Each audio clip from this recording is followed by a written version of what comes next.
Bom, gente, agora chegamos na parte do programa em que nós costumamos fazer uma meditação do Evangelho, né? Não precisa ser exatamente o Evangelho do dia, pode ser qualquer trecho do Evangelho. Hoje nós escolhemos aqui um trecho do Evangelho de Lucas, capítulo 7, do versículo 11 ao 17, que fala do filho da viúva de Naim. Diz assim, versículo 11: No dia seguinte, dirigiu-se Jesus a uma cidade chamada Naim, com ele diversos discípulos e muito povo. Ao chegar perto da porta da cidade, eis que levava um defunto a ser sepultado, filho único de uma viúva. Acompanhava-a muita gente da cidade. Vendo-a, o Senhor, movido de compaixão para com ela, disse-lhe: Não chores. E aproximando-se, tocou no esquife, e os que levavam pararam. Disse Jesus: Rapaz, eu te ordeno, levanta-te. Sentou-se o que estava morto e começou a falar, e Jesus o entregou à sua mãe. Apoderou-se de todos o temor e glorificavam a Deus, dizendo: Um grande profeta surgiu entre nós. Deus voltou os olhos para o seu povo, e a notícia desse fato se espalhou por toda a Judeia e por toda a circunvizinhança. Palavra da salvação. É uma palavra de fato de salvação, porque nos mostra a ressurreição do filho da viúva de Naim. Jesus está caminhando, diz o texto, com os seus discípulos e com uma grande quantidade de povo. Então, muitas pessoas caminhando com Jesus. O que a gente observa é que essas pessoas que estão com Jesus, elas estão numa procissão de alegria, estão contentes, estão felizes, porque o Senhor está no meio delas. Eles estão caminhando felizes, né? E de repente eles se deparam, quando chegam perto da cidade de Naim, com uma outra procissão, a procissão da tristeza, a procissão fúnebre, a procissão do desespero de uma mulher que, viúva, perde o único filho. Nós sabemos que naquele tempo, né, na época de Jesus, as viúvas eram mulheres totalmente desamparadas, sofredoras, né, porque as mulheres dependiam geralmente dos homens, e quando ela perdia o marido, ficava de fato numa situação complicada. Mas ela tinha o filho, então o filho poderia cuidar, poderia ajudar em casa, né? E agora ela também perde o filho, de modo que trata-se de uma pessoa muito desesperada, muito triste, muito abatida, muito angustiada. Ora, essas duas procissões vão se encontrar, e o que vai dar? Né? O que vai dar? O que será que vai acontecer? Né? Será que a procissão da tristeza vai contaminar a procissão da alegria e tirar a alegria daqueles que estão com Jesus? Ou será que a alegria daqueles que estão com Jesus e do próprio Cristo é que vai então tirar a tristeza da procissão da fúnebre? Veja, uma pessoa na situação dela, abatida, triste, sem marido, agora sem filho, né? Acompanhada de tantas pessoas que mostravam também compaixão por ela, mas que talvez não fossem ajudar ela depois, né? Ou até fosse, mas ela se sentiria de qualquer forma sozinha, abandonada. E então Jesus fala para ela esta frase: não chores, né? Não chores, mas não porque ele não queira que a mulher expresse a sua dor, porque o chorar nos ajuda a libertar a dor que está no coração muitas vezes, né? O chorar é bom, chorar é saudável, é uma espécie de catarse que nos liberta daquele sofrimento, daquela tristeza, nos faz colocar para fora. Mas quando Jesus diz a ela: não chores, não é para que ela interrompa aquele luto que é natural, aquele sofrimento que é natural, mas que ela possa, mas é por causa, em vista do que ele vai fazer em seguida. Então o não chores é porque ele sabe o que vai fazer, ele vai trazer de volta aquele tesouro que ela tanto precisa, o próprio filho. Então ele se aproxima do caixão, se aproxima do esquife e o toca. E era proibido, porque os judeus acreditavam que tocar no caixão, tocar no defunto, os tornava impuro. Mas Jesus, ele rompe com uma série de costumes, de tradições apenas humanas, né? E ele toca no caixão, ele toca no esquife. E os que estavam carregando então esse caixão param, né? E aí então Jesus disse, né? Menino, eu te ordeno, levanta-te.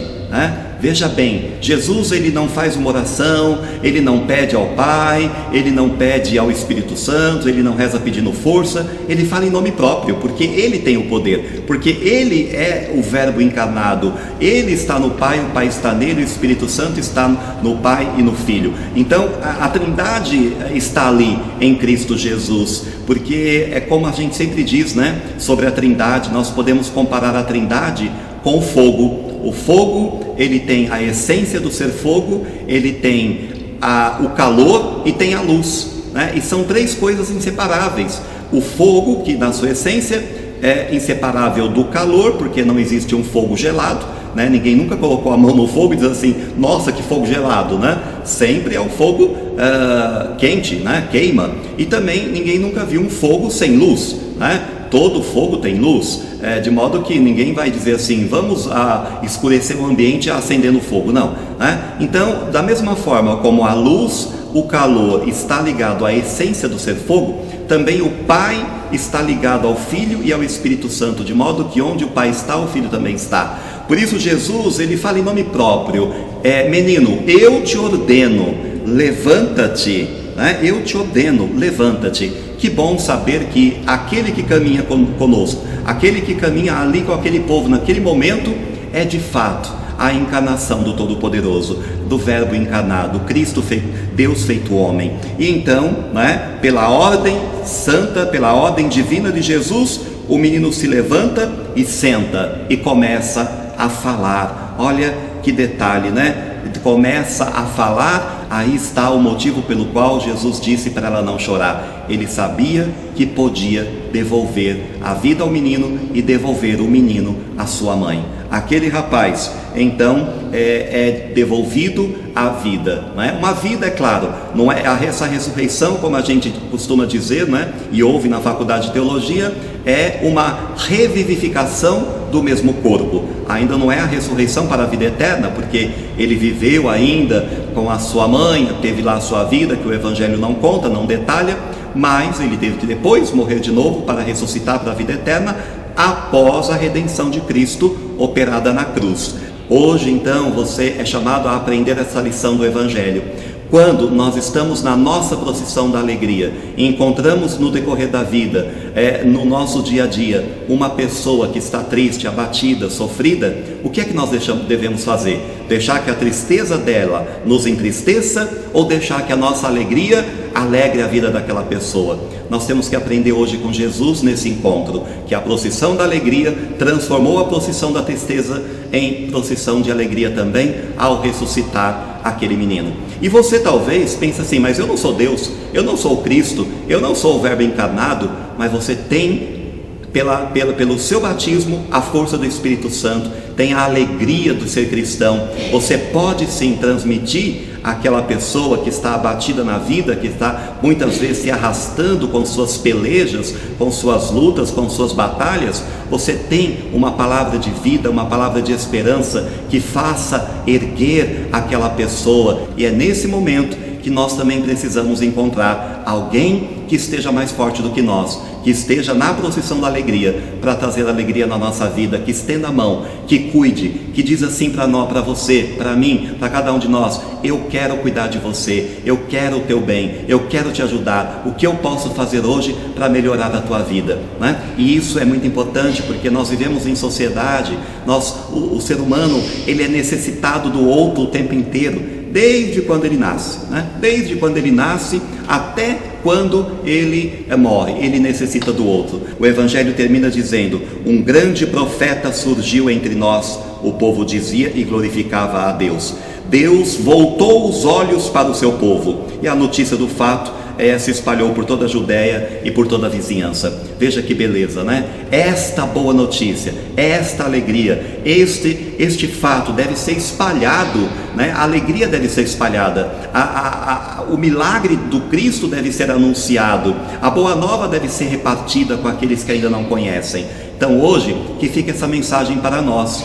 Eu não sei se você hoje está na procissão da alegria ou se hoje você está na procissão da tristeza. mas eu só sei que o Cristo continua sendo o ressuscitado que quer trazer alegria para o seu coração. Leve a alegria quando você estiver pleno de alegria e de satisfação. E quando estiver abatido e caído, lembre-se, Deus colocará no seu caminho uma procissão de pessoas alegres para te devolver a vida. Que Deus te abençoe hoje, que o Senhor continue mostrando para nós essas belas palavras do Evangelho que nos trazem força e coragem e ânimo, não é? E hoje, que você possa alegrar o seu coração, porque o Cristo quer ressuscitar os teus sonhos.